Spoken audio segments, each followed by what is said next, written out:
Hi friends, ఈ ఆకులు ఎన్నో ఔషధ కలిగి ఉన్నవి. ఇవి పూర్వీకులకు, అడవి ప్రాంతాల వారికి తెలిసినటువంటి ప్లాంట్.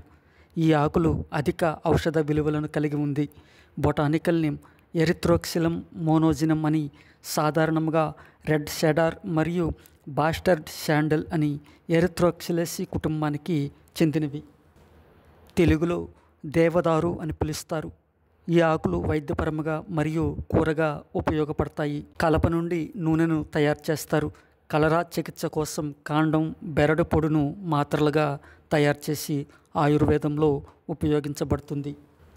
ఆకులు సరళంగా మరియు ప్రత్యామ్నాయంగా ఉంటాయి. ఆకులను, వేర్లను ఆయుర్వేద వైద్యంలో కడుపు నొప్పి, అజీర్త జ్వరం మరియు చుక్కల వంటి అనేక వ్యాధులకు నయం చేయడానికి వినియోగిస్తారు. అలాగే ఈ ఆకులు పచ్చిగా ఉన్న లేక ఎండబెట్టినవి కూడా కూరగా తయారు చేసుకుంటే తినడానికి రుచిగా ఉంటాయి. ఎండిన ఆకులను పొడిగా చేసుకుని అన్నంతో కలిపి తీసుకున్న లేదా తాలింపుగా చేసి తీసుకుంటే కొన్ని అనారోగ్య సమస్యలకు నివారించగలవు.